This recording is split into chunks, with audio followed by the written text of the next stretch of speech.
안녕하세요. 바이오스펙트럼 제품개발연구소 조은혜입니다. 오늘은 여러분께 바이오스펙트럼의 천연 방부제 시리즈 중 워시믹스 제품에 대해 소개해드리려고 합니다. 워시믹스는 워시오프 타입에 추천드리는 천연 보존제입니다. 제품 소개에 앞서 화장품 그리고 방부제랑 어떤 의미를 갖는지 또 왜 필요한지에 대해서 알아보려고 합니다.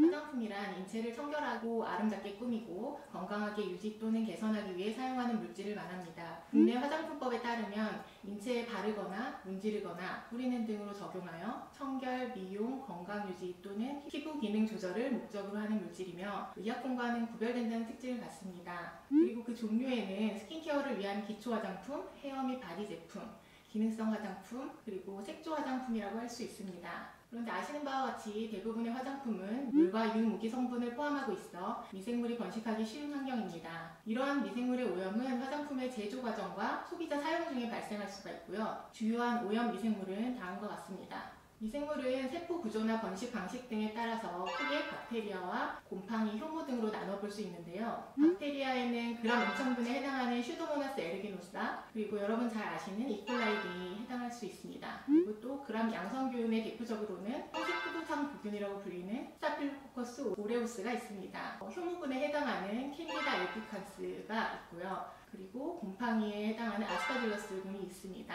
이러한 미생물이 주로 화장품에 오염이 가능한 대표적인 종류인데요. 이러한 미생물로부터 화장품을 안전하게 보존하는 방법을 미리 확인해 둘 필요가 있겠습니다. 화장품의 미생물 안전성 관리는 소비자 보호와 제품 품질 유지를 위해서 필수적이며 이를 효과적으로 관리하기 위해서 두 가지 방법을 살펴보려고 합니다. 먼저 1차적인 보존 방법으로는 제조 과정에서 적용해야 할 보존법이 있습니다. 이를 위해 원료 및 용수의 미생물 관리가 철저히 이루어져야 하며 제조 장비의 위생 관리 및 품질 기준 준수가 필수적입니다. 또한 국제표준인 ISO 22716을 준수하여 화장품 GMP 기준에 맞춰서 생산하는 게 필요합니다. 다음으로는 2차 보존 전략인데요. 제품의 저장 및 사용 중에 미생물 오염을 최소화하는 방법입니다. 물리적인 방법으로는 에어리스 용기나 밀폐 포장재를 사용해서 공기와의 접촉을 줄이는 게 효과적입니다. 또한 물리화학적인 방법으로는 제품 내 수분 활성도를 낮춰 미생물 번식을 억제하거나 pH를 산성으로 조절해서 효소 활성을 떨어뜨려서 미생물의 생육을 방해하는 방법이 있습니다. 이러한 보존 전략에도 불구하고 미생물 오염을 완전히 막기는 어려우므로 안전성이 검증된 보존제를 적절히 포함하는 것이 필수적입니다. 그래서 다음 그림은 보존제의 역할을 쉽게 보여주고 있는데요. 왼쪽 그림은 보존제를 포함한 화장품, 오른쪽 그림은 보존제가 없는 화장품을 모식화한 예시입니다. 특히 화장품은 피부에 직접 사용되는 만큼 미생물 증식으로 인해 피부 트러블이나 감염과 같은 문제가 발생할 위험이 있습니다.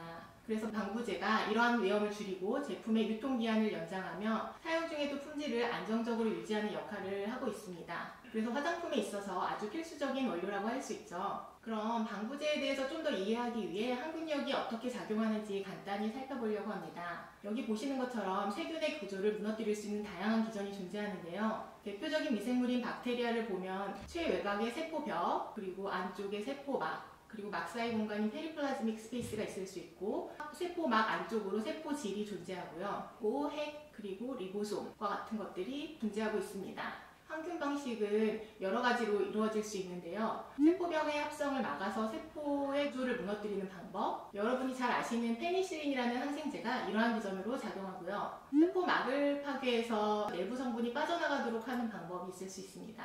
그리고 DNA 합성을 방해해서 미생물이 증식하지 못하도록 하는 방법, 리보솜과 결합해서 단백질 합성을 저해하는 방법이 있습니다. 이러한 예로는 여러분이 결막염 걸렸을 때 안과에서 처방받으시는 토브라마이신 등이 단백질 합성을 저해하는 방법으로 사용되는 항생제라고 할 수 있습니다. 이런 방식으로 항생제가 미생물의 성장을 억제하고 감염을 치료하는 역할을 하는데요. 여기서 한번 짚고 넘어가야 할 점은 항균제와 방부제의 차이입니다. 항균제는 미생물을 직접 제거하거나 성장을 억제해서 감염을 치료하는 게 목적이고요. 반면에 저희가 지금 알아보고 있는 방부제는 화장품, 식품, 의약품 등의 내부에서 미생물이 번식하지 않도록 막아서 제품을 안정적으로 보존하는 역할을 하고 있습니다. 즉 항균제는 질병을 유발하는 병원균을 제거하는 치료 목적이고 방부제는 제품 병질을 방지하는 보존 목적이라는 점이 가장 큰 차이입니다. 그래서 다음 표에서는 화장품에서 대표적으로 사용되어 왔던 합성 방부제를 정리하였습니다. 과거 옥시 사태에서 문제가 된 이소티아졸리논 계열인 메틸 이소티아졸리논 MIT 그리고 클로로메틸 이소티아졸리노닌, CMIT 등은 SH가 가진 단백질과 반응성이 있기 때문에 세포막 기능 및 단백질 송상을 시켜줄 수 있습니다. 이러한 이유로 강력한 항균력을 지니고 있지만 피부 자극과 접촉성 피부염을 유발할 수 있어서 현재는 EU에서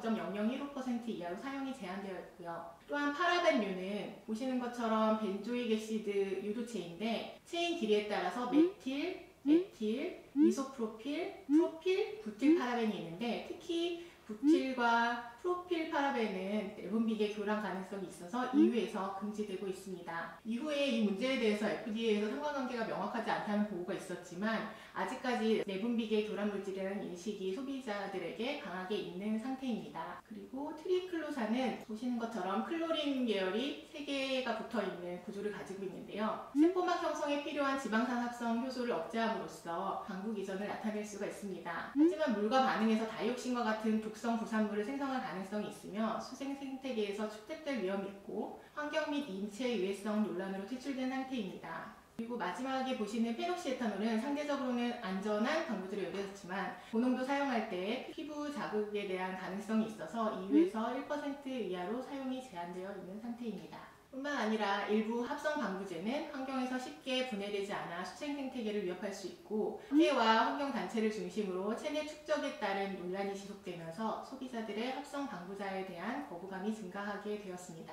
이에 따라 피부 자국이 적고 자연에서 쉽게 분화되어 안전성과 지속 가능성을 동시에 확보할 수 있는 천연 유래 보존제는 화장품 산업에서 중요한 대안이 되고 있습니다. 가장 캔디디스로 많이 거론이 되는 건 식물 추출물인데요. 식물 추출물은 자체적으로 천연의 항균, 항산화 성분을 가지고 있어서 화장품 보존제를 개발하는 데 있어서 매우 좋은 소스가 되고 있습니다. 하지만 이러한 식물 추출물만을 이용한 보존제는 항균력이 좀 제한적이고 천연물이라 보니까 역가 저하에 대한 가능성이 있고 보존력이 부족한 부분과 수용성, 지용성, pH에 따라서 제형 호환성 문제, 사용 농도에 대한 한계와 표준화가 어렵다는 부분이 있어서 이러한 어려움의 근거에 바이오 스펙트럼에서 확실한 방부 효능을 가지면서도 기존의 합성 보존제를 대체할 수 있는 지속 가능한 방부 제품에 대한 프로젝트를 진행하였습니다. 여기 보이는 표가 저희가 개발한 방부 제품을 리스트업한 표이고요. 다양한 보존제에 대한 조합을 시도하여 세균, 효모, 곰팡이에 대한 방부력이 확인된 검증된 총 7개의 제품군을 개발하였습니다. 그중 상단에 있는 6개의 제품의 경우 천연 유래에 대한 코스모스 어프로브드 인증도 받은 제품입니다. 레페틱스, 벨사닉스, 펠레닉스, 군데닉스 그리고 멀티 추출물의 효능까지 보유한 나트로틱스 N도 있습니다. 오늘 말씀드리는 제품이 세정제류에 가능한 워시닉스품입니다. 그럼 워시닉스 제품에 대해서 좀 더 말씀드리겠습니다.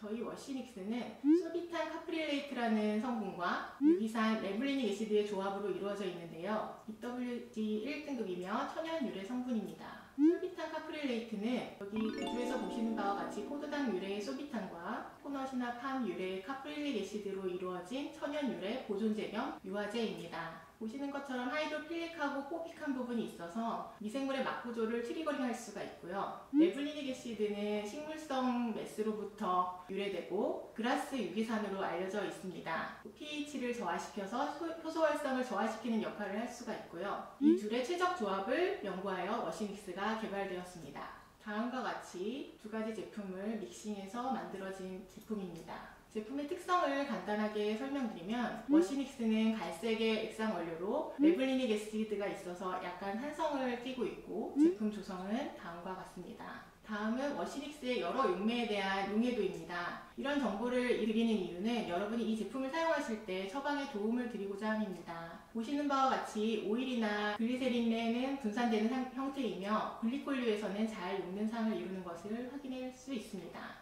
이번에는 워시닉스의 단기 안전성 평가 결과를 소개하려고 합니다. 빛과 열에 대한 제품의 안정성을 단기로 평가하기 위해 3일 동안 70도 보온 조건 및 UVA 빛의 6시간 조사 조건을 주었고 색상 및 pH의 변화가 거의 없었으므로 안정한 원료임을 확인할 수 있었습니다. 또 하나의 단기 안정성 테스트로는 워시닉스를 시중에 판매 중인 세정제에 처방하여 성상 변화를 확인하였습니다. 원료 자체와 마찬가지로 빛과 열에 대한 제품의 단기 안정성을 확인하기 위해 3일 동안 70도 보온 조건 및 UVA의 6시간 조사 조건을 주었습니다. 세정제는 아시는 것처럼 복합 계면활성제가 처방된 제형인데 워시닉스를 1.5% 처방하였을 때 맑은 제품에 약간의 탁도를 주었지만 워시닉스를 넣기 전에 비해서 색상에 유의미한 차이가 있거나 침전 이슈가 발생하지 않는 것을 확인하였습니다. 왼쪽이 일반 세정제의 단기 안정성 결과이고요. 오른쪽이 저희 제품 워시닉스 1.5%를 추가 처방하였을 때의 성상입니다. 다음은 워시닉스의 장기 안정성 시험 결과를 소개해드립니다. 이 실험은 워시닉스를 2개월 동안 빛과 온도 조건에 따른 안정성을 평가한 것입니다. 우선 각 시료를 2개월 동안 4도, 상온, 45도, 사이클이라는 다양한 조건에서 보관한 다음에 장기간 보관했을 때 열과 빛에 대한 안정성이 뛰어나며 품질 유지에 적합한 원료임을 확인할 수 있었습니다. 여기서 사이클링 조건이라는 것은 4도씨 상온 45도를 계속해서 반복하는 루트를 가지는 실험 조건을 의미하고 있습니다.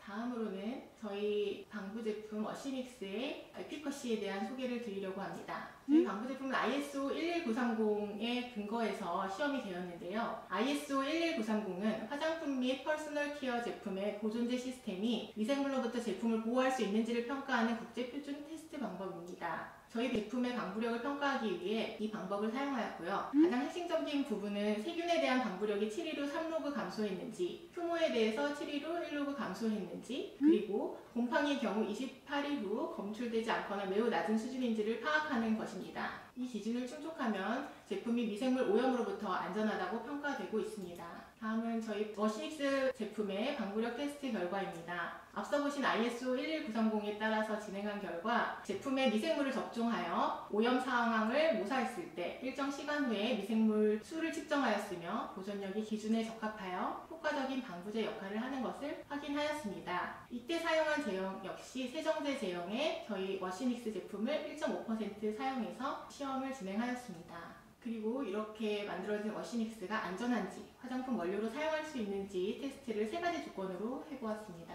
먼저 피부 1차 자극 시험 결과인데요. 이 시험은 KC 피부 임상연구센터에서 진행되었고 만 19세 이상 성인 34명을 대상으로 24시간 동안 제품을 펫에 섭포한 후 자극 여부를 평가하는 방식으로 진행되었습니다. 그 결과 워시닉스는 피부 자극 지수가 0으로 측정되었으며 이는 피부에 자극을 유발하지 않는 안전한 성분을 함유하고 있음을 의미합니다.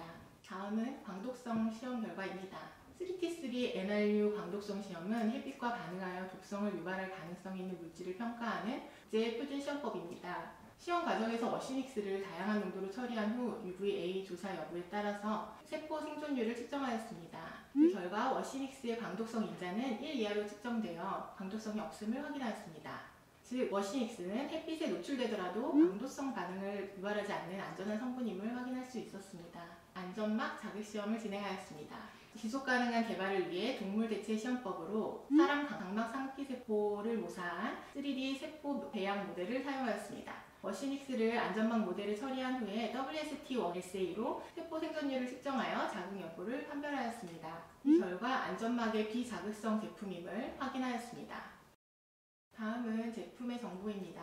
원장 사용량은 1.5%이며 그 밖의 주의사항과 보관 및 유통기한에 대한 안내도 확인 부탁드립니다. 또한 방부 제품이므로 제형에 따라 방부력의 차이가 있을 수 있으므로 반드시 챌린지 테스트를 진행해서 적정 농도로 사용하시길 권장드립니다. 방부제의 효과는 제품의 pH, 유수분 비율, 점도, 원료 조성 등에 따라 달라질 수 있기 때문에 동일한 방부제를 사용하더라도 에멀전인지 수용액인지 젤인지 등에 따라서 항균력의 차이가 발생할 수 있습니다. 따라서 방부제를 최적 농도로 적용하려면 완제품 상태에서 직접 테스트하는 게 꼭 필요하다고 하겠습니다. 다음은 가이드 제형인데요. 제품 제조 시 참고하시면 됩니다. 바디워시를 만들기 위해 수상인 A상을 준비하고요. 정제수에 점증제 및 NaCl을 완전히 분산시킵니다.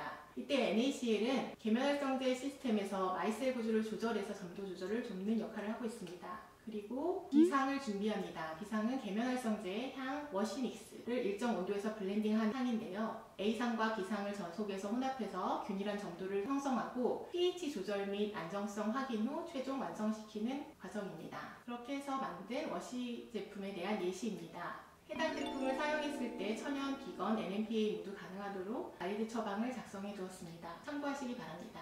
다음은 인증 정보입니다. 워시닉스는 코스모스 어프로브드 비건 등 다양한 인증을 보유하고 있고 중국을 포함해서 전 세계 모든 국가에서 사용이 가능한 원료입니다. 다시 한번 오늘 워시닉스 제품을 요약해보면 한 종의 천연 유래 방부 활성 물질인 솔비탄 카프릴레이트와 한 종의 천연 유래 유기산인 레블리닉 애시드로 구성된 천연 대체 방부제입니다. 파라벤 프리하고 안전하고 경제적이며 고효율 대체 천연 방부제로서 샴푸, 워시 등의 세정 제품에 사용이 가능하고요. 코스모스 인증, 비건 화장품, 천연 유기농 화장품에 모두 적용이 가능합니다. 그리고 추천 농도에서 방부력 테스트가 완료되었습니다. 여러분 처방에 적극 활용하시길 바라고 지속 가능한 보존제를 찾으시는 분께 다양한 방부제 시리즈를 추천드리겠습니다. 바이오 스펙트럼 인포메일로 연락해 주시면 응대해 드리겠습니다. 감사합니다.